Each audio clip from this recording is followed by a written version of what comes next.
Jeffrey says y'all are late. That's fine. You're right, Jeffrey. You calling us out. We almost didn't make it. Yeah, we got a couple things going on. We got our normal connections to Facebook we don't have today, and LinkedIn. I mean, Facebook and Instagram. So, but look, Jeffrey's here. Jeffrey's here. So, Jeffrey, let me tell you. Wait a minute. On time, he's here. Yeah, more on time than we are. As you know, we are the Allison Marc Podcast, Married in Media.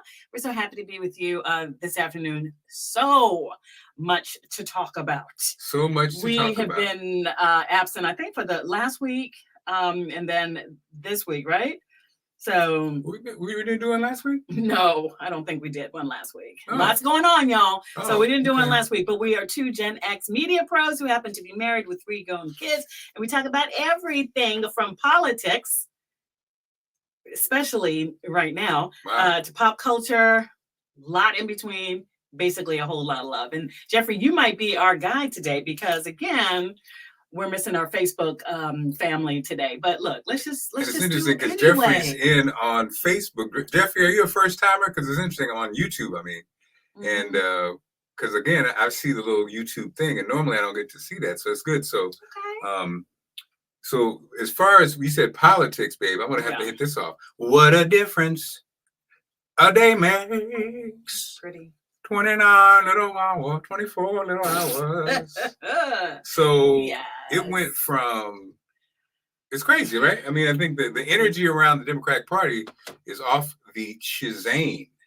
The money raised in the weeks since President Biden stepped out of the race for the 2024 presidential election. The money, I think the enthusiasm, I think it's interesting to feel curiosity, like, you know, who is Governor Tim Walz, you know what I mean? I got to say, though, what I see of him, he just seems like a super smart, connected connector of all people, successful in Congress for, I believe, I forget, I don't want to call it, I think it was something like 6 terms. I'll check it. And second term as a governor out in Minnesota.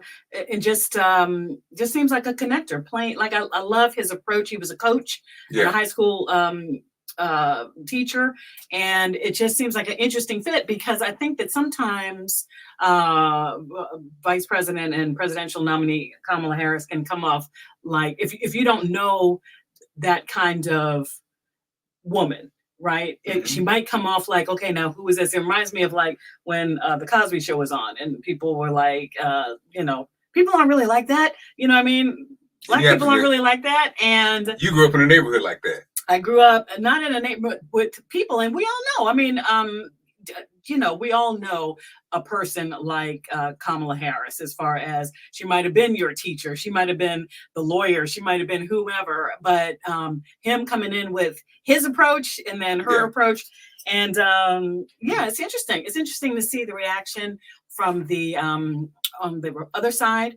And I'm seriously, I have to stock up on popcorn for these debates if they happen. It'll be very interesting. Yeah, if they happen. Yeah, it'll be very interesting. And I don't know. Yeah, it seems like, I don't know if, you know, it's interesting. I think it would be smart for them not to debate, for the Republicans not to debate, because I don't think that's going to be a strength for, you know, former President Trump or his VP. I don't think it would be a strength. You know, I think they need to stay away. But I think that don't you have to? Don't you have to? I mean, former President Trump said, everybody knows who we are. We don't have to. So, yeah, I guess we'll see how that works. But yeah, I'm just interested. It's such an interesting, we're saying that word a lot, interesting, because it is. Like, if you're a political scientist right now, you are, and you got 20 research papers on how the tide has changed. And I will say, as somebody from the Midwest, they keep talking about him and Governor the charm. Walz? Yes. Or because J.D. Vance is from the Midwest too. But how do you say his name? Walz? Walz, like Walz. Yeah. Mm-hmm. They keep talking about Governor Walz in the Midwest, and it's interesting. Where I come from, which is the Midwest, he definitely is that, that Indiana, Illinois, middle of the road. Mm-hmm. And it was funny because when I first saw him, I didn't have the sound up. I just saw his faces, his support behind her. Yeah. And in my mind, I was like, oh, Lord, it's going to be a cornball. Because he was like, he was rah-rah. He getting down in the dirt. And then when I turned it up, he was like every coach I had coming up. Yep. Funny, a motivator, sympathetic, you know what I mean? Mm-hmm. All those things that are kind of like to give you a ride home after practice. Exactly. Yeah. He was the guy that gave everybody a ride home after practice. He's the guy you told your deepest, darkest situation you had to get out of and you need some help. So so at first I was like, I thought Shapiro was, and I think everybody thought I think the interesting breakdown, I'm sorry, we won't be long on politics, but the interesting breakdown to me is all of the like the numbers people, especially if it's a male, they're like, oh, why didn't they, it was stupid not to pick Shapiro because he could have stolen that, a certain aspect from Pennsylvania and blah, blah, blah. It's funny. The human, the more personable people really got the vibe of the pick. Didn't know him, but I'm really impressed. The numbers people kind of all said the same thing. Shapiro should have been. They made a mistake. They should have went with so and so. They're saying, and I think it does speak to like two schools of thought in life in general. The people who are not like feelers, to me, who are kind of cold, they didn't get it. You know what I mean? They're like, I don't think he brings, because they're looking at it like, well, you had a chance to get Pennsylvania, which you have to win. You have to win Pennsylvania to win. Yeah. So why mess around, right? But I get it. I get it. Like he's a smoozer. He's a connector. Like you say, he's a teacher. He's a veteran. It's like anybody who is a warm and fuzzy or a connector. And he's funny. And he's not afraid to clap back. Yeah. He's already started doing that. I think we probably fit in that box, kind of communicators, You definitely go. I totally get it. Right. And to be honest, Shapiro, who, yes, he can bring you Pennsylvania. He definitely, I think was powerful. I think again, we like him too because he's funny, he's sharp, and he's a pit bull too. But I don't know how he plays in other places. Look, let's face it too. America, we still have a long way to go. I love this country. I get frustrated with this country, but it's my country, and I'm here. And I'm not interested in living or being in another country. I don't think that we are, as Americans, necessarily ready for all that change. And what I'm talking about is a woman of color, and a Jewish vice president either. So what you're saying is right. There's still a lot of people with a lot of homophobic views and a lot of anti-Semitic views. And I think that I'm not saying that was what it was because Kamala Harris is married to Doug Emhoff, who is also is a Jewish gentleman. So he's a proper Jewish gentleman. He's proper. What is that? What is the term if she's elected president? What is it called? He's going to be the first gentleman.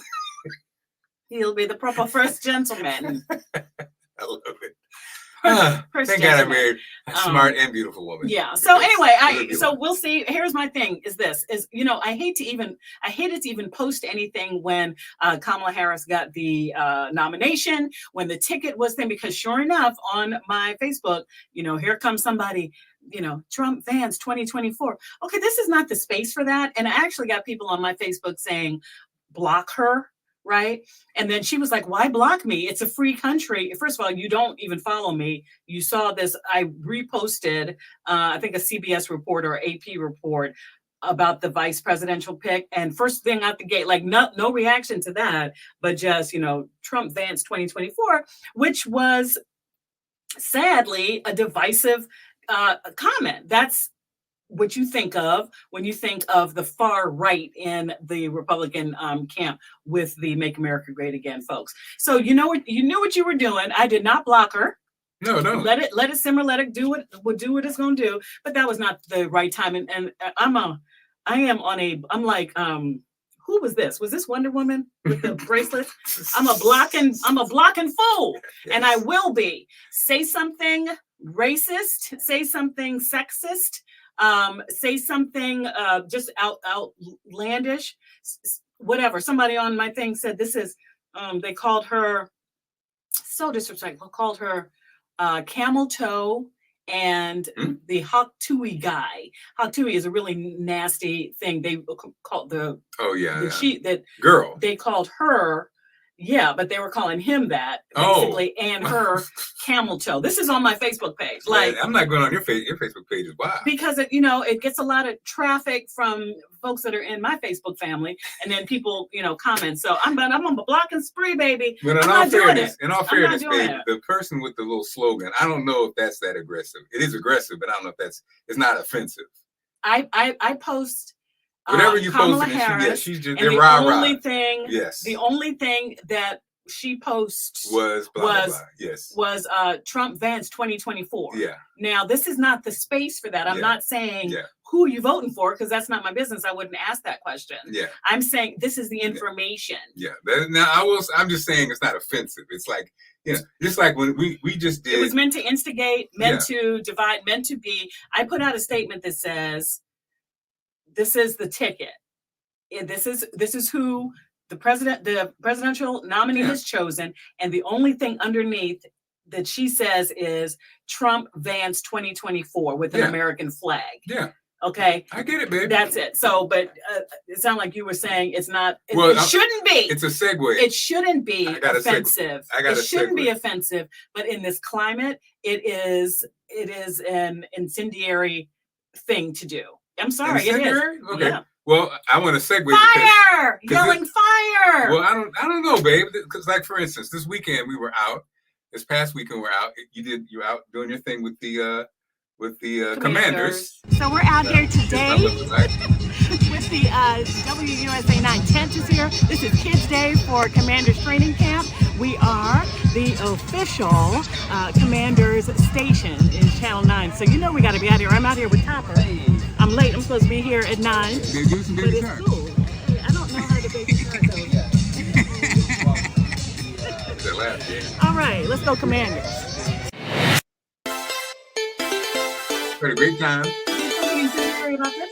No, I'm saying we went out there, had a great time, posted it now. Somebody right under the thing, because I'm a Baltimore Raven fan. People watched it. Somebody said, "Go Ravens." Go Ravens. Mm-hmm. You know what I mean? It's kind of the same thing, right? Go Ravens. Almost like, yeah. Whatever you saying, Clarke and Allison, go Ravens. And Mark, Baltimore is going to look at you, whatever. It's like, okay. You know what I mean? It's like, rah. Okay.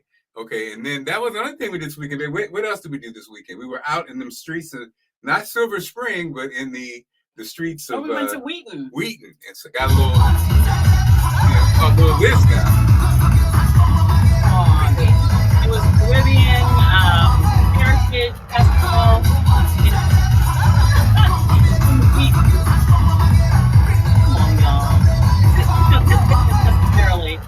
Because it doesn't look that well. I love this country. I love it. Don't be jealous. This lady right here. Was great. Wanted to get with the big guy. Look, come on now, man. Whiny. You don't know about this. Let's have a party before the rain. So yeah, a good time. A good time had by all. That's how I grew up. I gotta get out here and enjoy the weekend. And speaking of having a good time, babe, this just in, I couldn't post the video. I was going to post the video. I'm no longer with Fox 45 and Be More News and So Baltimore. I am now excited. Marc Clarke Media Group. All right. Marc Clarke Media Group. Let's go.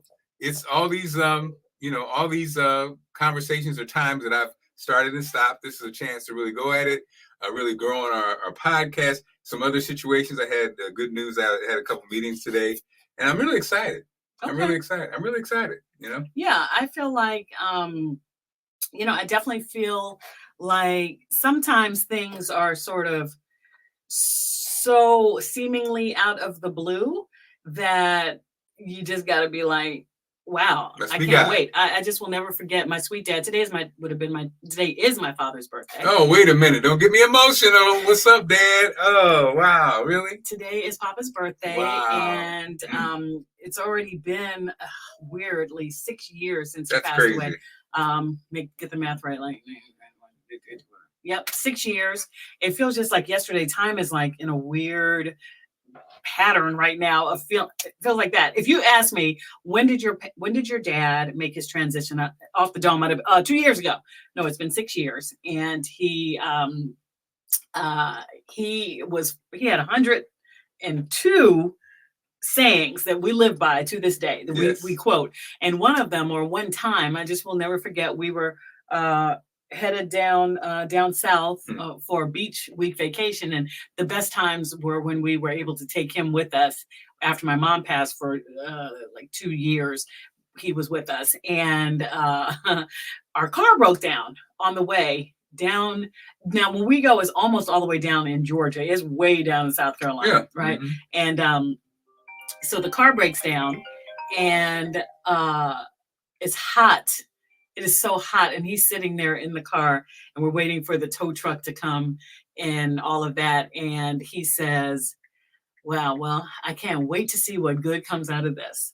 I remember that. And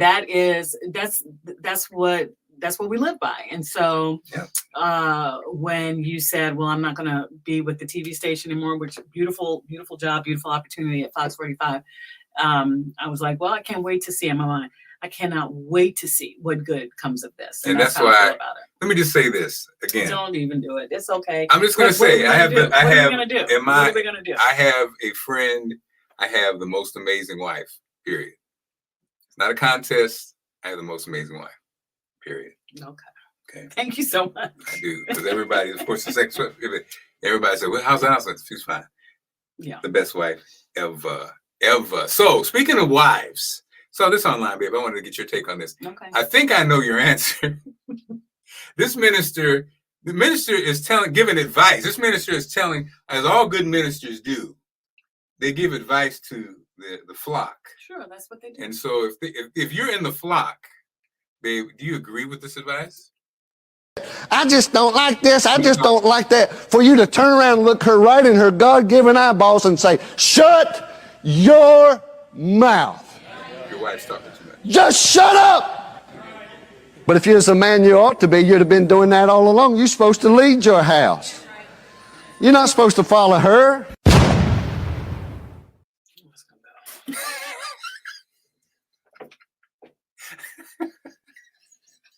Allison, come back. You are so exhausting.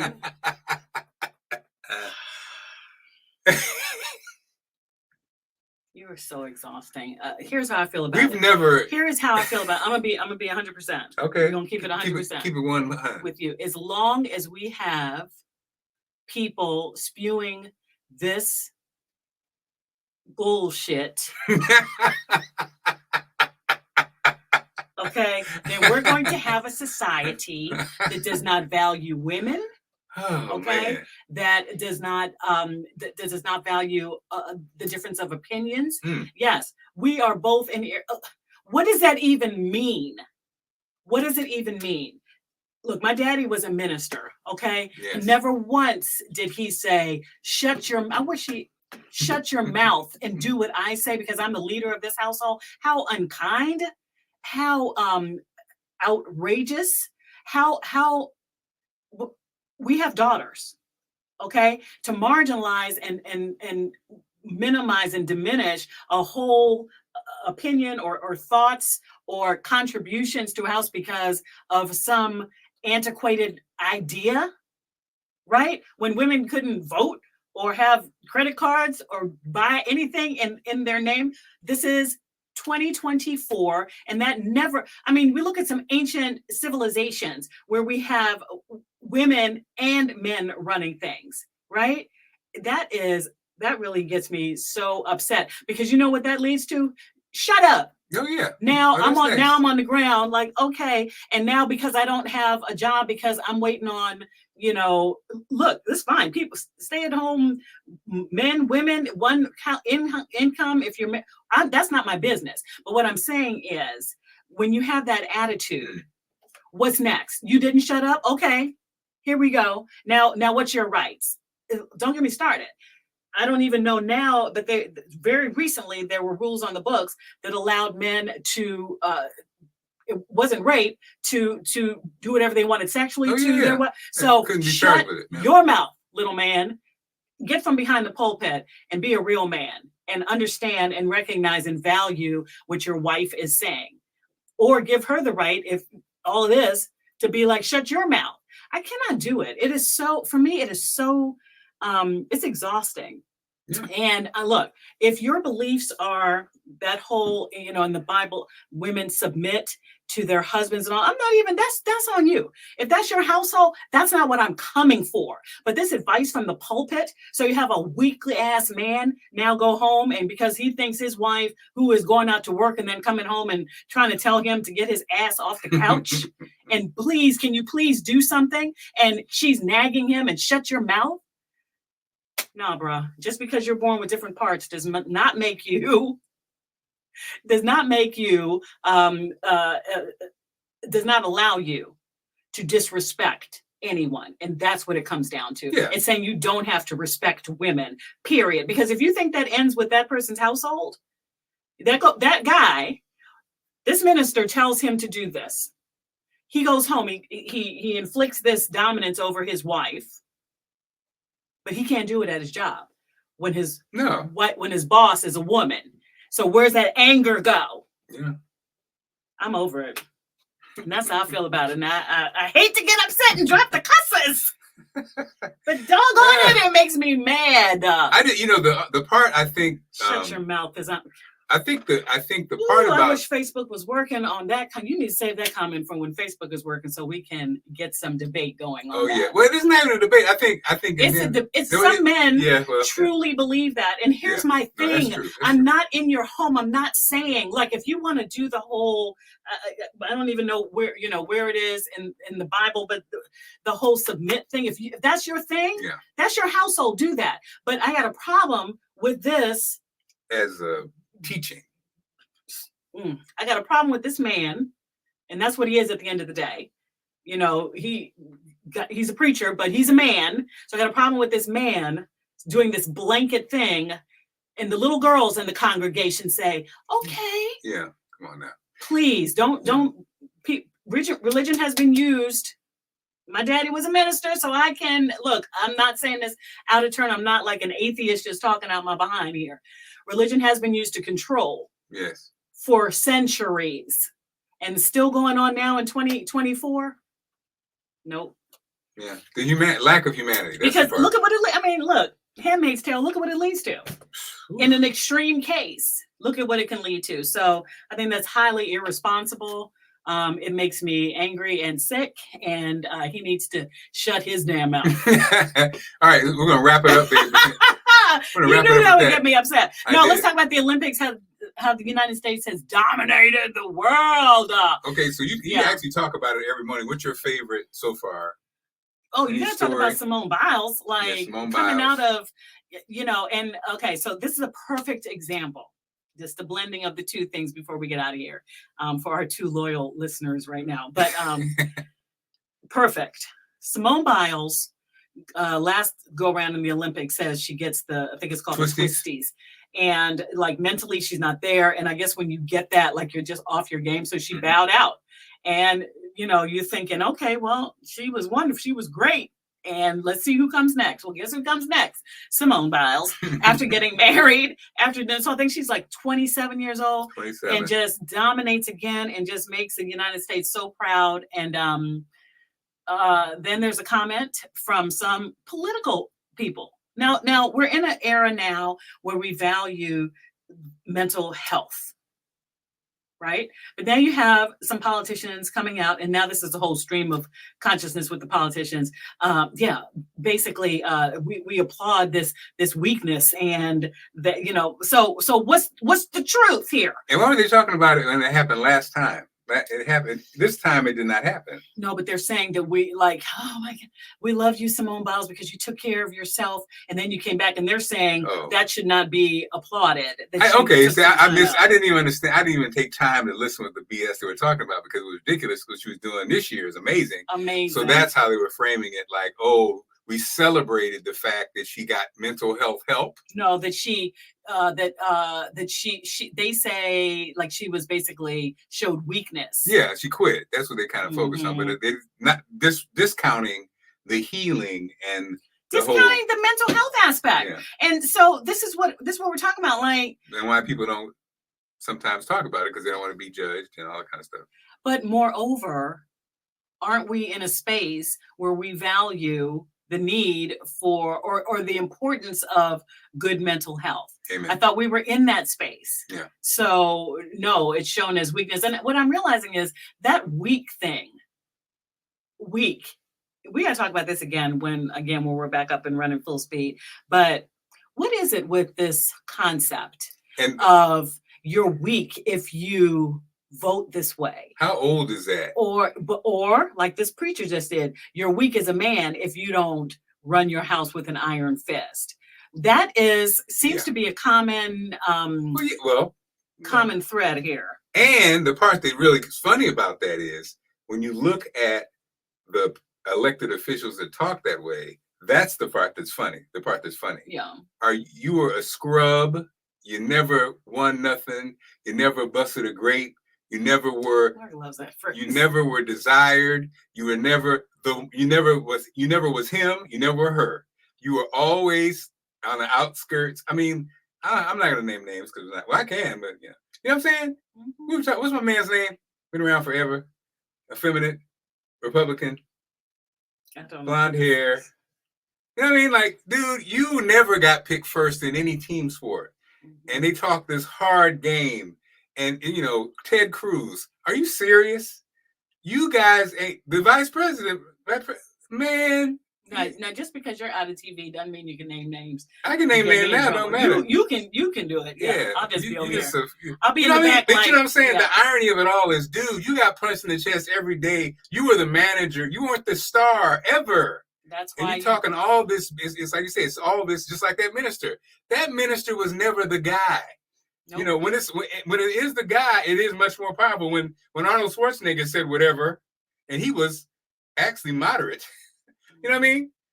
That person, it's a different kind of, you know, you look. Oh, you know what? I do love that. I do love it. Like when, not to name names, but Arnold Schwarzenegger went up against he has no love lost for a popular politician, and he speaks his mind against him. Yeah. And I do love that because that is what a person who seeks validation and all that's of that. That's who you want to be. That's who you want to be. You want to be me.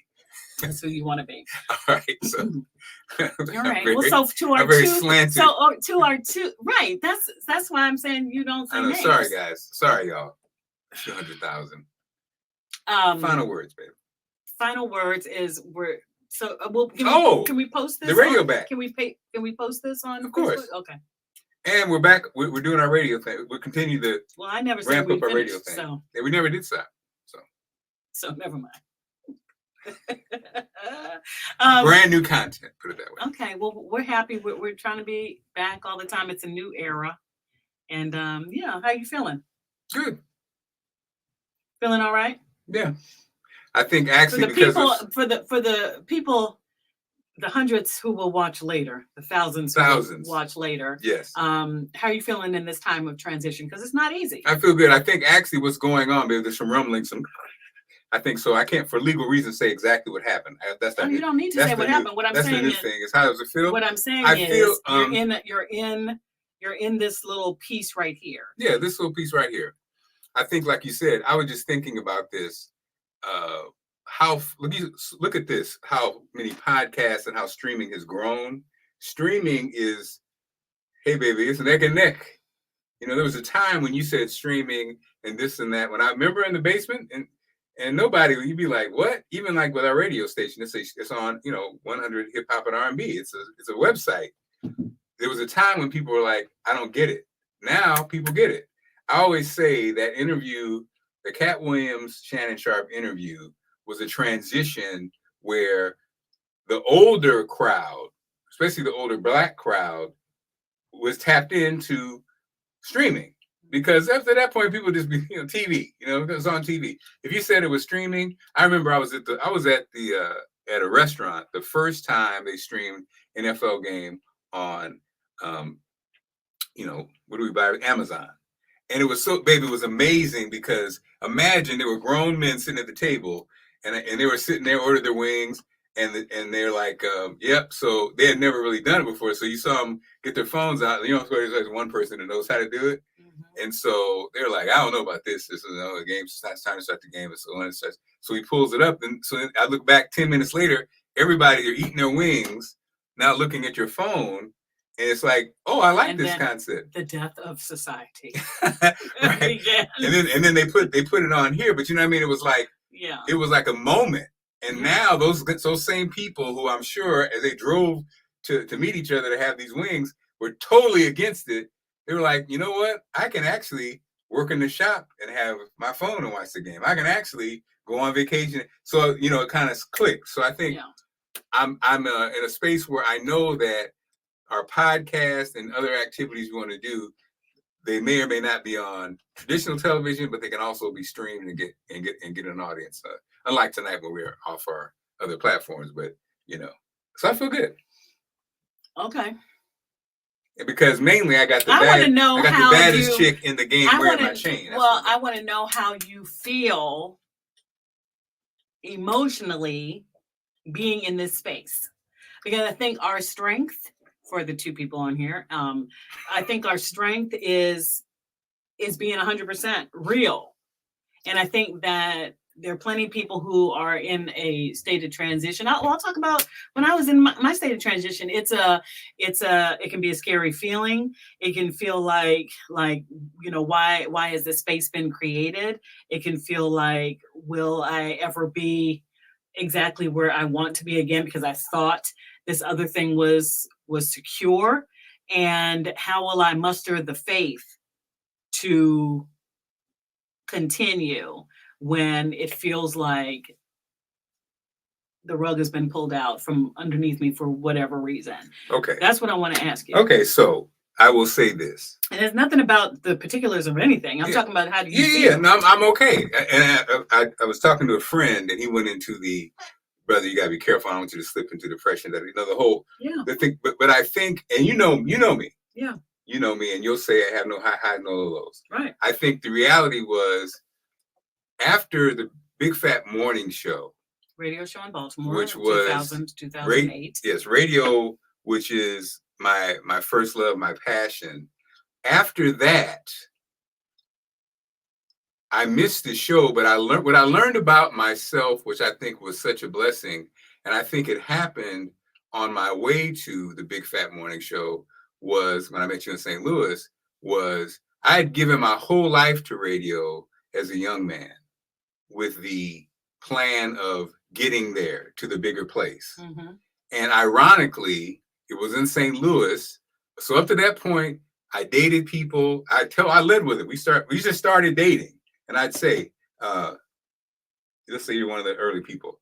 Allison, if a job opportunity comes, I'm out. And so I would lead with that. You know what I mean?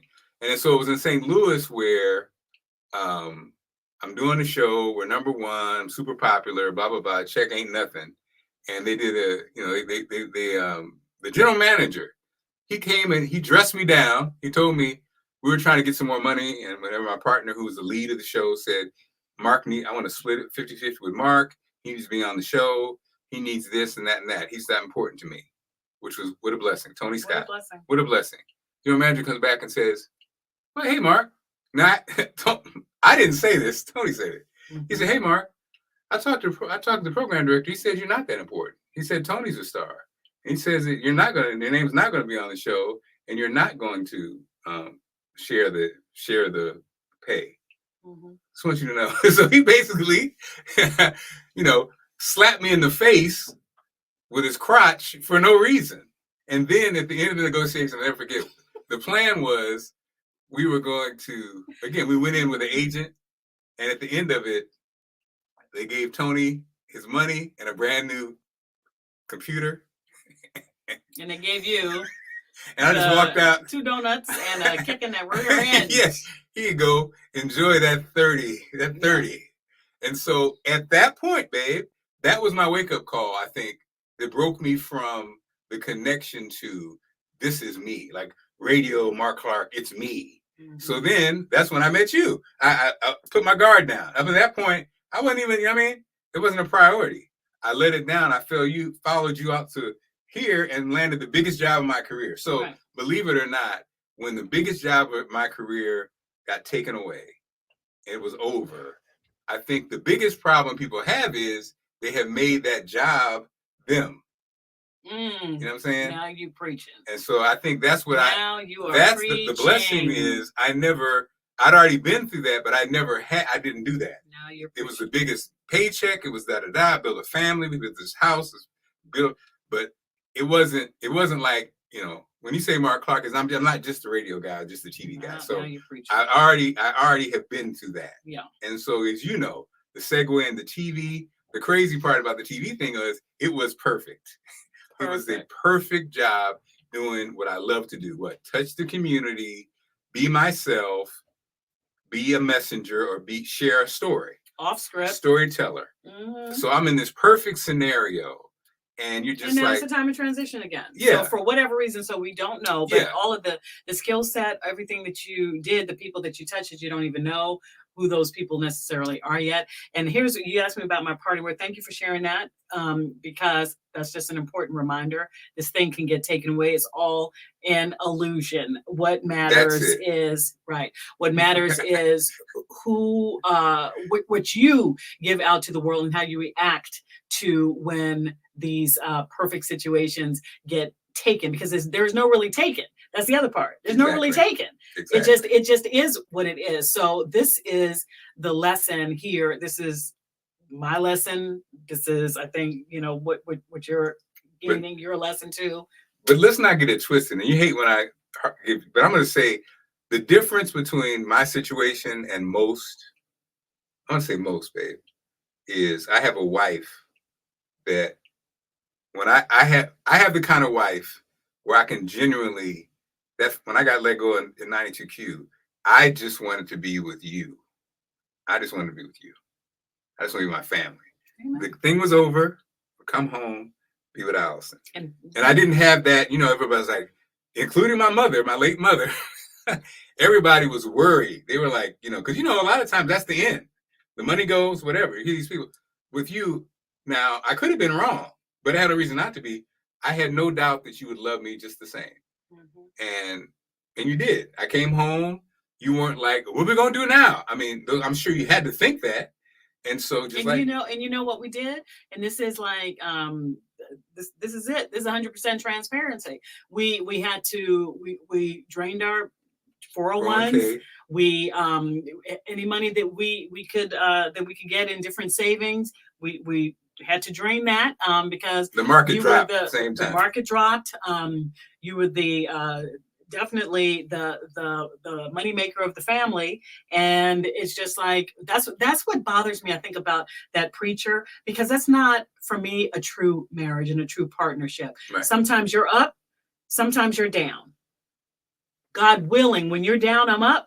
When I'm up, because it's all ours together, because we build a home together. And that's what bothers me. I was like, what is it about that sentiment? Earlier, we played a clip from a preacher who was like, if your wife is nagging you too much, tell her to shut her mouth, because you're the head of the household.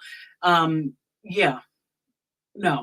And so when you say, like, besides just being like, you don't have to say that I'm the best wife, and you don't have to do that. But besides that, this is what it is. You know what I mean? This is what it is. That is true. And some people have a and I understand it. No, that's fine. Not a misunderstanding. Everybody's rules are different, I guess. And money is what it is. Yeah. You're facing eviction. You can't make your rent. You depending on two incomes, and then one is suddenly gone. I get it. And the resentment and the frustration, that stuff is all real. We're not taking it away. But look, this is just what it is. It's just, we have a partnership. Yeah. And so, and it reminds me, speaking of which, and I said it was my dad's birthday, come on, Lafayette, and he suffered one summer. I was waiting for him to come pick me up. He worked downtown DC, and I had a job in an area called Foggy Bottom. It was like right in the middle of getting to our house in DC, and he would pick me up.